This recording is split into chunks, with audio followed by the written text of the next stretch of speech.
नमस्कार, welcome to प्रेपमार्ट।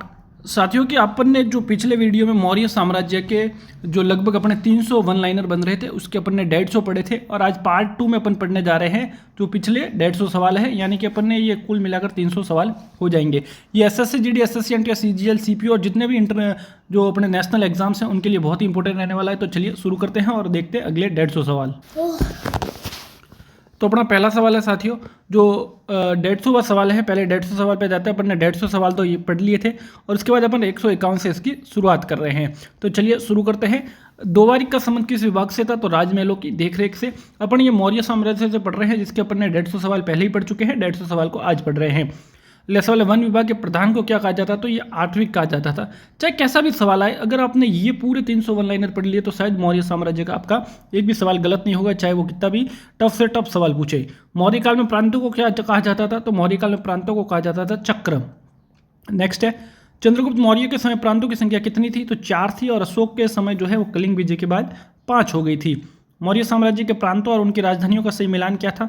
तो उत्तरापथ की तक्षशिला, दक्षिणापथ की सुवर्णगिरी, अवंती की उज्जैन, प्राची की पाटलिपुत्र, कलिंग की तोसाली। नेक्स्ट देखें, प्रांतों का शासन किसके द्वारा चलाया जाता था? तो मौर्य साम्राज्य में राजवंश के राजकुमारों द्वारा, जिन्हें कुमार या आर्यपुत्र कहा जाता था। नेक्स्ट है, प्रांतों का विभाजन किसमें हुआ और उसका प्रमुख कौन था? तो इसका सही आंसर हुआ मंडल में हुआ था, जिसका प्रमुख प्रादेशिक होता था। अगला सवाल है, मौर्य काल में जिला प्रशासन की इकाई को क्या कहा जाता था? तो विषय या फिर आहार। नेक्स्ट है, जिले के प्रमुख जो विषयपति होते थे उसको मैग्नेस्टिस ने क्या नाम दिया है? तो उनको कहा है एग्रोनोमाई। नेक्स्ट है, वर्तमान जिला कलेक्टर के समान शक्तिशाली अधिकारी कौन था जिसे न्यायिक अधिकार भी प्राप्त थे? तो इसका आंसर होगा राजू। राजू को चौथे स्तंभ के अनुसार न्यायिक अधिकार दिए गए थे। नेक्स्ट है, केंद्र और स्थानीय शासन के बीच संपर्क कड़ी का कार्य कौन सा अधिकारी करता था? तो सही आंसर होगा युक्त। प्रशासन की सबसे छोटी इकाई क्या थी? तो सही आंसर होगा ग्राम। नेक्स्ट है, यूनानी लेखकों ने पाटलिपुत्र को किस नाम से पुकारा है? तो सही आंसर होगा पोलिबोथा। मैग्नेस्टिस के अनुसार पाटलिपुत्र में कितने द्वार और बुर्ज थे? तो 64 द्वार और 570 जो थे वो अपने बुर्ज थे। इसमें 800 गांवों के समूह को क्या कहा जाता था? तो स्थानीय। 400 गांवों के समूह को द्रोणमुख। नेक्स्ट देखें तो 10 गांवों के समूह के मुखिया को कहते थे गोप। साथियों, अगर आपको करंट अफेयर की पीडीएफ चाहिए तो भी आप हमें डीएम कर सकते हैं 7014975639 और पिछले 7 से 8 वीडियो की करंट अफेयर की पीडीएफ अवेलेबल है। साथ ही साथ हिस्ट्री के सभी सब्जेक्ट जो टॉपिक है उनके वन लाइनर भी अवेलेबल है। अर्थशास्त्र में भ्रष्ट अधिकारियों के लिए कौन सा प्रसिद्ध उदाहरण दिया गया है? तो जैसे जल में तैरती मछली कब पानी पी लेती है पता नहीं चलता, वैसे ही युक्त नामक अधिकारी कब धन का अपहरण कर लेते हैं पता नहीं चलता है। नेक्स्ट है, मौर्य काल में जिला एवं ग्राम के मध्य स्तर पर कर संग्रहण यानी टैक्स जो कलेक्शन होता था उसके लिए अधिकारी जो होते थे उत्तरदायी कौन होते थे? स्थानिक। मौर्य प्रशासन में पुलिस को क्या कहा जाता था? तो रक्षण। राजा को सूचना देने वाला विशेष अधिकारी प्रतिवेदक। नेक्स्ट है, मैगस्थनीज के अनुसार पाटलिपुत्र का नगर प्रशासन कितने सदस्यों के मंडल द्वारा चलाया जाता था? 30 सदस्यों का मंडल। नेक्स्ट है, नगर प्रशासन की तृतीय समिति का क्या कार्य था? तो जन्म मरण का पंजीकरण करना और जनगणना करना। नगर प्रशासन की कौन सी समिति बिक्री कर वसूल करती थी और इसकी दर क्या थी? तो जो छठी समिति थी और उस कुल मूल्य का 1% 10 भाग इसकी दर हुआ करती थी। मौर्य साम्राज्य का सर्वोच्च एवं अंतिम न्यायाधीश कौन होता था? तो सम्राट या फिर राजा। अर्थशास्त्र में वर्णित धर्म स्थे न्यायालय किस प्रकार के थे? तो ये दीवानी अदालत थे जिसको धर्म स्थे कहा जाता था। कंटक शोधन न्यायालय का मुख्य कार्य क्या था? तो फौजदारी मामले जो होते थे उसका निपटारा जो करते थे वो कंटक शोधन न्यायालय करते थे। चाणक्य के अनुसार न्याय व्यवस्था के 4 प्रमुख स्रोत कौन कौन से थे? धर्म, व्यवहार, चरित्र और राजशासन। चोरी एवं लूट के मामलों को अर्थशास्त्र में क्या कहा गया है? तो साहस। अर्थशास्त्र में गुप्तचरों को क्या नाम दिया गया है? तो गुड पुरुष। इसमें से आपके एक भी एसएससी जीडी में बाहर नहीं रहने वाला है। गुप्तचर विभाग के प्रमुख को क्या कहा जाता था? तो महामात्य पशर्प। एक स्थान पर रहकर कार्य करने वाले गुप्तचरों को क्या कहते थे? तो आंसर होगा संस्था। भ्रमणशील एक स्थान से दूसरे स्थान जाने वाले गुप्तचरों को क्या कहा जाता था? संचारा। सन्यासिनी के वेश में रहने वाली महिला गुप्तचर को क्या कहा जाता? तो परिवार्जिका, वर्षली या भिक्षुकी। विदेशों में नियुक्त होने वाले गुप्तचरों को क्या कहते थे? उभय वेतन। नेक्स्ट है, मैगस्थनीज और डियोडोरस ने गुप्तचरों के लिए किस शब्द का प्रयोग किया है? तो एपिस्कोपाई या फिर ओवरसीयर्स। राजा की व्यक्तिगत सुरक्षा के लिए नियुक्त महिला अंगरक्षिकाओं को क्या कहा जाता था? समानुरांगिनी। अपने पिछले 150 सवाल के कुछ सवाल रिपीट हो रहे हैं उसके लिए सॉरी। सैनिक छावनियों को क्या कहा जाता था? तो गुलम। सैनिकों को दिए जाने वाले वेतन को मौर्य काल में क्या कहा जाता था? तो गुलमदय। नेक्स्ट है, कौटिल्य के अनुसार सेना के 4 अंग कौन से थे? तो पैदल, अश्व, रथ और हाथी। राजा की स्थायी सेना को क्या कहा जाता था? तो सही आंसर होगा मोल बल। किस इतिहासकार ने चंद्रगुप्त मौर्य की सेना को डाकुओं का गिरोह कहा है? तो जस्टिन ने। मैगस्थनीज के अनुसार सैन्य प्रशासन की देखरेख कितनी समितियों द्वारा की जाती थी? तो 6 समितियों द्वारा और प्रत्येक में 5 सदस्य होते थे। सर्वप्रथम किसने बताया कि मौर्य का वंश जो मौर्य का वंश है उसका चिन्ह मोर था? तो ये बताया था ग्रून डेविडेल ने। नेक्स्ट है, मैगस्थनीज ने भारतीय समाज को कितनी जातियों में विभाजित किया है? तो 7। दार्शनिक, कृषक, शिकारी, व्यापारी, योद्धा, निरीक्षक और मंत्री। कौटिल्य ने अर्थशास्त्र में शूद्रों को किस नाम से संबोधित किया है? तो आर्य शूद्र, और उन्हें कृषक भी कहा जाता था। मैगस्थनीज ने दार्शनिक को कौन से 2 प्रकार बताए थे? तो ब्रोकामैन और सारामैन, ग्रस्त और सन्यासी। मैगस्थनीज और स्ट्रैबो के अनुसार भारत में कौन सी प्रथा विद्यमान नहीं थी? तो दास प्रथा। हालांकि कौटिल्य ने 9 प्रकार के दासों का उल्लेख किया है। नेक्स्ट है, मैगस्थनीज के अनुसार भारत किन यूनानी देवताओं की पूजा करते थे? तो ये करते थे डायनोसिस और हेराक्लीस की। अर्थशास्त्र में विवाह विच्छेद यानी तलाक के लिए किस शब्द का प्रयोग किया गया है? तो मोक्ष। उन स्त्रियों को क्या कहा जाता था जो घरों के अंदर रहती थी और बाहर नहीं निकलती थी? अनिष्कासिनी या असूर्यम पश्चा। स्वतंत्र रूप से वैश्यावृत्ति अपनाने वाली महिलाओं को क्या कहते थे? तो रूपा जीवा। अगला सवाल देखें, तो ऋण न चुकाने के कारण अस्थायी रूप से बने दास को क्या कहा जाता था? तो आहितक। साथियों, अगर आपको हिस्ट्री के सभी सब्जेक्ट के वन लाइनर जो है चाहिए, प्रत्येक टॉपिक के लगभग 200 से 300 वन लाइनर बन रहे हैं और सभी की पीडीएफ अपने पास अवेलेबल है, तो आप हमें व्हाट्सएप पर डीएम कर सकते हैं, जो यहाँ पर नंबर दे रखे हैं। कौटिल्य के अनुसार कुल कितने प्रकार के दास थे? तो कौटिल्य ने 9 प्रकार के दासों का वर्णन किया है। क्या अर्थशास्त्र में सती प्रथा का उल्लेख मिलता है? नहीं मिलता, किंतु यूनानी लेखक थे, उन्होंने उत्तर पश्चिम में इसका उल्लेख जरूर किया है। प्रवहन क्या था? तो एक सामूहिक समारोह जिसमें खान पान की प्रचुरता होती थी, जिसको प्रवहन कहते थे। आगे देखें, तो ब्राह्मणों को राज्य से मिलने वाली कर मुक्त भूमि को क्या कहता था? ब्रह्मदेव। देवताओं की मूर्तियां बनाने वाली शिल्पियों को कहा जाता था, तो जिसको कहते थे देवता कारू। कौटिल्य ने कितने प्रकार के विवाहों का उल्लेख किया है? इन्होंने किया है 8 प्रकार के विवाह का उल्लेख। मौर्य काल में करों में चूड़ से संबंधित शब्द क्या था? तो सही आंसर होगा परिहार। नेक्स्ट देखें, तो कृषि, पशुपालन एवं वाणिज्य को सम्मिलित रूप से क्या कहा गया है? तो ये कहा गया है वार्ता। मौर्यों का वित्तीय वर्ष किस महीने से आरंभ होता है? तो ये राजकोषीय जो वर्ष होता था ये आषाढ़ यानी जुलाई से शुरू होता था। अर्थशास्त्र में भूस्वामी और काश्तकार को क्रमशः क्या कहा गया है? तो चित्रक और उपवास। बिना वर्षा के अच्छी खेती होने वाली भूमि को क्या कहा जाता था? तो अदेव मात्रक। वर्षा पर निर्भर भूमि जो होती थी उसको कहते थे देव मात्रक। नेक्स्ट है, कौटिल्य ने किस फसल को सर्वोत्तम और किसे निकृष्ट यानी सबसे खराब बताया है? तो जो चावल होते हैं उनको तो सर्वोत्तम बताया है और ईख यानी गन्ना है उसको निकृष्ट बताया है। मौर्य काल में भू राजस्व उपज का हिस्सा जिसको भू राजस्व है वो सामान्यतः कितना होता था? तो उपज का 1/6 भाग। सीता और भाग करों में क्या अंतर था? तो राजकीय भूमि से होने वाली आय सीता कहलाती थी, जबकि निजी भूमि पर लगने वाला कर जो होता था वो भाग कहलाता था। परणय किस प्रकार का कर था? तो मौर्य साम्राज्य है उसमें आपातकालीन इमरजेंसी टैक्स हुआ करता था परणय। नकद रूप में लिए जाने वाले कर को क्या कहते थे? हिरण्य। नेक्स्ट है, विष्टि का क्या अर्थ था? तो बेगार या निःशुल्क श्रम। साथियों, अगर आप कोई भी वीडियो देख रहे हैं तो मेरा वीडियो अंत तक जरूर देखिएगा, थोड़ा समय निकालिएगा। ये समय आपके सुनहरी भविष्य के लिए बहुत ही आवश्यक है। सड़क पर कीचड़ फैलाने पर लगने वाले दंड को क्या कहते थे? पंख दिस निरोध। सिंचाई के लिए वसूल किए जाने वाले कृत्रिम सिंचाई कर को क्या कहते थे? तो उदक भाग। आयात कर और निर्यात कर को क्रमशः का क्या कहा जाता था? प्रवेशीय और निष्क्राम्य। जो आयात कर होता था प्रवेशीय और निष्क्राम्य यानी निर्यात। अर्थशास्त्र के अनुसार वार्षिक ब्याज दर सामान्यतः कितनी थी? तो 15%। नेक्स्ट, सुदर्शन झील का निर्माण चंद्रगुप्त मौर्य के किस गवर्नर ने करवाया था? पुष्यगुप्त वैश्य ने। अशोक के समय सुदर्शन झील की मरम्मत किसने करवाई थी? यवनराज तुषास्प ने। अनाज की माप और भूमि की माप की इकाई, तो अनाज की माप की इकाई थी द्रोण और भूमि के माप की थी निवर्तन। एग्रोनोमी नामक अधिकारी जिले में किन कार्यों को देखता था? तो ये सड़क एवं भवन निर्माण को देखता था और ये बात कही है मैगस्थनीज ने। अगला सवाल है, मैगस्थनीज के अनुसार भारत में क्या नहीं पड़ता था जबकि अर्थशास्त्र के अनुसार पड़ता था? तो मतलब भारत में अकाल जो था वो नहीं होता था, लेकिन अर्थशास्त्र के अनुसार ये जो अकाल है वो भी पड़ता था। नेक्स्ट, करमुक्त गांवों को क्या कहा जाता था? परिहारिका। हाथीवन और द्रव्य वन क्या थे? तो मौर्य काल के 2 प्रकार के जंगल थे। हस्तीवन जो थे वो हाथियों के लिए और द्रव्य वन लकड़ी व अन्य सामग्री के लिए। अशोक के किस अभिलेख में केवल 2 करों का उल्लेख मिलता है? बलि और भाग का, तो ये मिलता है रुमिनदेय अभिलेख में। मौर्य काल के चांदी के सिक्कों को क्या कहा जाता था? तो कापाषाण, पर्ण, धन या रूप्य रूप। सोने और तांबे के सिक्कों को क्रमशः मौर्य काल में क्या कहा गया है? तो निष्क या सुवर्ण सोने को और मासक या काकनी तांबे को।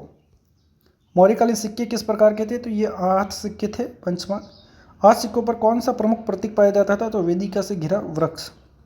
जब लोग स्वयं मुद्रा बनाते थे तो उन्हें राज्य को कौन से कर देने पड़ते थे? तो रूपिका और परीक्षण कर।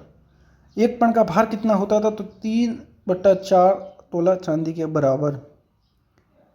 व्यापार श्रेणियों के मुखिया को क्या कहते थे? तो ये कहते थे सृष्टि। सृष्टि जो थे ये व्यापार श्रेणी के मुखिया हुआ करते थे। जातक कथाओं में कुल कितनी श्रेणियों का उल्लेख मिलता है? तो 18 प्रकार की श्रेणियों का। साथियों, अगर आपको एसएससी जीडी की टेस्ट सीरीज लेनी है तो अभी आप हमारे डिस्क्रिप्शन में जाके एप्लीकेशन को डाउनलोड कर सकते हैं। एसएससी जीडी की कंप्लीट जो सीरीज है वो और अवेलेबल है। मौर्यकाल का सबसे प्रधान उद्योग कौन सा था? तो सूत कातना एवं बुनना वस्त्र उद्योग। बंगाल का कौन सा वस्त्र विश्व विख्यात था? तो वो था मलमल। जो मलमल था मौर्यकाल में ये बंगाल का विश्व विख्यात था। चीन से आने वाले रेशम को क्या कहते थे? तो कहते थे चीनी पट। पेड़ों की छाल से बने श्वेत एवं चिकने वस्त्रों को कहते थे दुकुल। किस यूनानी लेखक ने मौर्यकाल में श्वेत लोहे की तलवार का उल्लेख किया है? तो ये किया है कर्टियस का। पश्चिमी भारत और पूर्वी भारत के प्रमुख बंदरगाह कौन से थे? तो ये थे भृगु, कच्छ, भड़ोच या फिर सोपारा और ताम्रलिप्ति। मौर्य साम्राज्य का सबसे महत्वपूर्ण लंबा व्यापारिक मार्ग कौन सा था? प्रथम मार्ग था उत्तरापथ, जिसे आज ग्रैंड ट्रंक रोड कहा जाता है। उत्तरा प्रथम मार्ग कहाँ से कहाँ तक जाता था? तो ये पुष्कलावती से ताम्रलिप्ति तक। मौर्यकाल में स्थानीय वस्तुओं और विदेशी वस्तुओं पर कितना बिक्री कर या सेल टैक्स लगाया जाता था? तो 4% स्थानीय और 10% विदेशी वस्तुओं पर। मौर्यकालीन भौतिक संस्कृति के लिए विस्तार में किन प्रमुख तत्वों का योगदान था? तो लोहे के उपयोग का, हाथ सिक्कों का और उत्तरी काली पॉलिश वाले जो मृत भांड हुआ करते थे। वलीय कूप और पक्की ईंटों का प्रयोग सबसे पहले किस काल में बड़े पैमाने पर दिखाई देता है? तो ये पड़ता है मौर्य काल में। मैगस्थनीज और स्ट्रोबो के अनुसार भारतीय वस्त्रों की क्या विशेषता थी? तो वे सूत्री वस्त्र पहनते थे जो अत्यधिक सफ़ेद और चमकदार होते थे। कुमार स्वामी ने मौर्य कला को किन 2 भागों में विभाजित किया है? तो राजकीय कला और लोक कला। साथियों, ये 150 क्वेश्चन का जो दूसरा पार्ट है, इससे पहले मैंने पार्ट 1 भी अपलोड कर रखा है, वो भी जरूर देखिएगा। और लगातार अपन एसएससी के एग्जाम्स के लिए और साथ ही साथ अन्य कोई भी एग्जाम हो सभी के लिए अपन लगातार वन लाइनर को पढ़ रहे हैं। अपन इंडियन हिस्ट्री का कंप्लीट करेंगे, उसके बाद अपन पॉलिटी का शुरू करेंगे, साथ ही साथ जियोग्राफी और हिंदी इंग्लिश सबको अपन कवर करने वाले हैं। पाटलिपुत्र के समीप बुलंदी भाग और कुम्भहार से प्राप्त 80 स्तंभों वाले राजा प्रसाद के अवशेषों को प्रकाश में लाने का श्रेय किसे जाता है? तो स्पूनर महोदय को। फान ने चंद्रगुप्त मौर्य के राजप्रसाद को देखकर क्या कहा था? तो उन्होंने कहा था यह प्रसाद मानव कृति नहीं वरन देवों द्वारा निर्मित है। तो ये पूछा जा सकता है कि किसने कहा था कि ये जो चंद्रगुप्त मौर्य के राजप्रसाद है ये प्रसाद मानव कृति नहीं बल्कि वरन देवों द्वारा निर्मित है? तो ये कहा था फान ने। मौर्य काल में लकड़ी के स्थान पर पत्थर का उपयोग किसके समय से शुरू हुआ था? तो अशोक के समय से। बुलंदी बाग से प्राप्त रथ का पहिया किस सामग्री से बना था? तो ये बना था लकड़ी युक्त लकड़ी से। अशोक को स्तंभ लगवाने और उन पर अभिलेख खुदवाने की प्रेरणा किस ईरानी शासक से मिली थी? तो ये मिली थी डेरियस या द्वारा प्रथम द्वारा। अशोक के स्तंभ किस पत्थर से बने हैं? तो उत्तर प्रदेश की चुनार के बलुआ पत्थर से। नेक्स्ट, अशोक का प्रथम स्तंभ कौन सा माना जाता है? तो बसाठ बखीरा का कोल्हुआ स्तंभ। इसके शीर्ष पर सिंह की मूर्ति है, ये ध्यान रखिएगा। स्तंभों के शीर्ष पर जो उल्टा कमल लटकाया गया है उसे क्या कहा गया है? तो अवांगमुखी कमल। स्तंभों को मुख्यतः कितने भागों में बांटा गया है? तो 4, जिसे लाट या फिर यष्टि, अवांगमुखी कमल, चौकी और शीर्ष पशु आकृति। सारनाथ स्तंभ की चौकी पर किन पशुओं का क्रम अंकित है? तो गज, वृषभ, घोड़ा और सिंह का। सबसे छोटा स्तंभ लेख कौन सा है और इसके शीर्ष पर किसकी आकृति है? तो रुमेंद्र स्तंभ और शीर्ष पर घोड़े या अश्व की आकृति है। सकीसा स्तंभ के शीर्ष पर किस पशु की मूर्ति है? तो एक हाथी की। सांची और सारनाथ के स्तंभों पर कितने सिंहों की आकृतियां हैं? तो 4 सिंह जो पीठ सटाकर बैठे हुए हैं। लोरिया नंदनगढ़ स्तंभ के शीर्ष पर किस पशु का अंकन है? तो एक सिंह जो है उसका है। नेक्स्ट है, भारतीय स्तंभ और ईरानी स्तंभों में मुख्य अंतर क्या है? तो भारतीय स्तंभ एकात्मक यानी एक ही पत्थर से निर्मित है और स्वतंत्र रूप से स्थित है, जबकि ईरानी पत्थर है वो कई सारे टुकड़ों से बने हैं और विशाल भवनों में लगे हैं।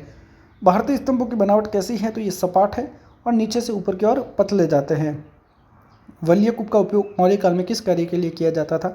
तो मुख्य रूप से जो सोखते गड्ढे होते थे उनके रूप में। अशोक के कितने स्तंभों का उल्लेख फान ने किया है? तो ये किया है 6, हैंसंग ने 15 का किया है, ये ध्यान रखिएगा। हैंसंग द्वारा 15 और फान ने जो है 6 का किया है। लोरिया नंदनगढ़ एवं रामपुरवा स्तंभ की चौकी पर किन पक्षियों का अंकन है? तो श्रेयांशों को दाना चुगते हुए हंसों का। मौर्य काल में पर्वत गुफाओं को काटकर निवास स्थान बनाने की कला का विकास किसने किया था? तो सम्राट अशोक ने। अशोक ने बराबर की पहाड़ियों में किन 3 गुफाओं का निर्माण करवाया था? तो ये करवाया था कर्णचौपा, सुदामा और विश्वकर्मा। अशोक ने अपने राज्याभिषेक के किस वर्ष में बराबर की गुफाएं आजीविक संप्रदाय को दान में दी थी? तो 12वें वर्ष में और 19वें वर्ष में। बराबर की पहाड़ियों में स्थित लोमस ऋषि की गुफा का निर्माण किसने करवाया था? तो ये करवाया था दशरथ ने, जो अशोक के पुत्र थे। ये मोस्ट इंपॉर्टेंट है, थोड़ा आप ध्यान रखिएगा जो मैं बता रहा हूँ, ये परीक्षा की दृष्टि से बहुत ही महत्वपूर्ण है। नागार्जुनी पहाड़ियों में गोपी गुफा और लोमस ऋषि गुफा का निर्माण किसने करवाया था? दशरथ ने करवाया। अब पैसेज टू इंडिया पुस्तक में किन गुफाओं का उल्लेख मिलता है? तो जो बराबर की गुफाएं हैं उनका।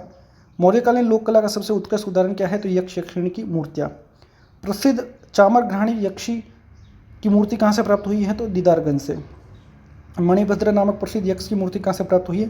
तो मथुरा के परखम ग्राम से। मौर्यकालीन हाथी दांत की मूर्ति जिस पर भदाल्पकश लिखा है कहाँ से प्राप्त हुई है? तो रोपड़ से। धूलि में चट्टान को काटकर बनाई गई हाथी की आकृति किस काल की है? तो यह है मौर्य काल की। अर्थशास्त्र के हस्तलिखित एवं पांडुलिपि को सर्वप्रथम 1905 में किसने खोजा और 1909 में प्रकाशित किया? तो आर श्याम शास्त्री ने। अर्थशास्त्र में कुल कितने अधिकरण, प्रकरण और श्लोक है? बहुत इंपॉर्टेंट। अर्थशास्त्र में है 15 अधिकरण, 180 प्रकरण और लगभग 6000 श्लोक। ये है मोस्ट इंपॉर्टेंट, ध्यान रखिएगा। अर्थशास्त्र की भाषा और शैली क्या है? जो भाषा है वो संस्कृत भाषा है और गद्य पद्य मिश्रित सूत्र शैली है। कौटिल्य के अन्य नाम क्या मिलते हैं? तो विष्णुगुप्त और चाणक्य जो है वो कौटिल्य के नाम मिलते हैं। अर्थशास्त्र के किस अधिकरण में सप्तांग सिद्धांत का वर्णन है? तो यह है 6ठे अधिकरण में। अर्थशास्त्र के किस अधिकरण में दीवानी और फौजदारी न्याय प्रणाली का विवेचन है? तो 3रे और 4थे अधिकरण में। पुराणों में कौटिल्य को क्या कहा गया है? तो श्रेष्ठ ब्राह्मण यानी द्विसर्ब कहा गया है। जिसे भारत का मैकियावली कहा जाता है, तो कौटिल्य को। सारनाथ के किस स्तंभ के चक्र में मूलतः कितनी तीलियां है? 32 तीलियां है, जबकि वर्तमान ध्वज वाले चक्र में 24 है। मौर्यकालीन मृण मूर्तियां सर्वाधिक कहाँ से मिली है? तो ये मिली है अयोध्या से। सांची और भरतू के मूल स्तंभों के निर्माण का श्रेय किसे दिया जाता है? तो सम्राट अशोक को। किस शिलालेख में पशु बलि की निंदा की गई है और उत्सवों पर प्रतिबंध लगाया गया है? तो प्रथम शिलालेख में। किस शिलालेख में दक्षिण भारतीय राज्यों और चिकित्सा व्यवस्था का उल्लेख है? द्वितीय शिलालेख में। धम महामात्रों की नियुक्ति का उल्लेख किस शिलालेख में मिलता है? तो 5वें शिलालेख में। नेक्स्ट है, अशोक ने किस शिलालेख में बहरी कोश की जगह धम कोश की घोषणा की है? तो चतुर्थ शिलालेख में। प्रजा के कार्यों के लिए प्रतिवेदक मुझे कहीं भी सूचना दे सकते हैं, ये किस शिलालेख में वर्णित है? तो यह है 6ठे शिलालेख में। अशोक की धम यात्राओं का वर्णन किस शिलालेख में है? तो यह है 8वें शिलालेख में। किस शिलालेख में सच्चे दान और सच्ची भेंट की व्याख्या की गई है? यह है 9वां शिलालेख में।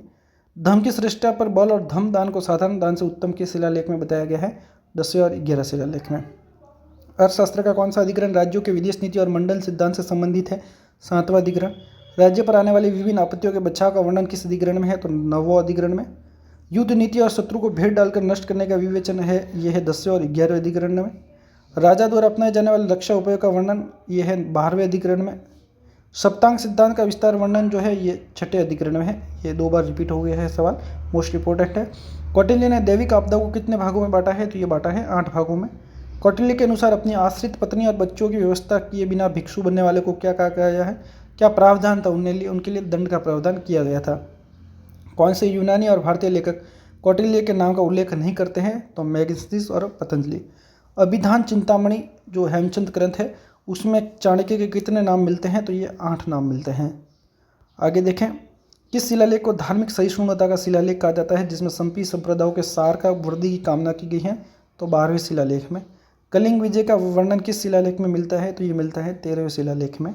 13वें शिलालेख में किन 5 यूनानी राजाओं का उल्लेख है? तो अंत्योकस, टॉलमी, एंटागोनस, मगस एवं अलेक्जेंडर। किस शिलालेख में अशोक ने जनता को धार्मिक जीवन बिताने के लिए प्रेरित किया है? तो 14वें शिलालेख में। सभी मनुष्य मेरी संतान है, यह कथन अशोक के किन शिलालेखों में मिलता है? प्रथम और द्वितीय, प्रथम कलिक शिलालेख। अशोक के स्तंभ लेखों की कुल संख्या कितनी है? तो यह है 7। धम क्या है, इसकी परिभाषा अशोक के किस स्तंभ लेख में दी गई है? तो ये दी गई है द्वितीय स्तंभ लेख में। जैसे एक माँ अपनी संतान को कुशल धाय को सौंप कर निश्चित हो जाती है, वैसे ही मैंने राजूकों की नियुक्ति की है। ये स्तंभ किस लेख में वर्णित है? तो 4थे स्तंभ लेख में। किस स्तंभ लेख से पता चलता है कि अशोक ने मृत्युदंड समाप्त नहीं किया था, बल्कि कैदियों को 3 दिन का प्रायश्चित समय दिया था? 4थे स्तंभ लेख में। अशोक के 7वें स्तंभ लेख की क्या विशेषता है? तो ये सबसे लंबा है और इसमें धर्म की व्याख्या व लोक कल्याणकारी कार्यों की जानकारी है। मौर्यकाल में सीता और भाग का क्या अर्थ है? तो सीता राजकीय भूमि से आए और जो भाग है वो निजी भूमि से पर लगने वाला उपज का हिस्सा। विष्टि और प्रणय किस प्रकार के कर थे? तो विष्टि था बेकार निःशुल्क श्रम और प्रणय था आपातकालीन कर, इमरजेंसी टैक्स। शिल्पी संघ के मुखिया और व्यापारिक संघ के मुखिया को क्रमशः क्या कहा गया है? तो शिल्पी संघ का मुखिया जेठक और जो व्यापारिक संघ है उसका मुख्य श्रेष्ठी। रज्जू नामक अधिकारी का मुख्य कार्य क्या था? तो मुख्य कार्य था भूमि की माप करना। सिंचाई के लिए वसूले जाने वाले कर को क्या कहा जाता था? तो उदेक भाग या उदंग। सार्थवाद शब्द का प्रयोग किसके लिए किया जाता था? तो व्यापारियों के काफिले के लिए। नेक्स्ट है अशोक का सबसे लंबा अभिलेख कौन सा है? भाबरू शिलालेख। इसमें अशोक बुद्ध धर्म और संघ के प्रति आस्था प्रकट करता है। अशोक की एकमात्र रानी कारुबाकी और पुत्र तीवर का उल्लेख किस अभिलेख में मिलता है? तो कौशाम्बी के लघु लेख में। मौर्य काल में जनसाधारण की भाषा क्या थी? तो ये थी पाली, जबकि अशोक की राजभाषा प्राकृत थी। अशोक के धर्म का प्रभाव शिकारी और मछुआरों पर भी पड़ा, ये किस अभिलेख से पता चलता है? तो ये पता चलता है कंधार के द्विभाषीय अभिलेख से। ये थे मौर्य साम्राज्य से जुड़े इंपॉर्टेंट सवाल।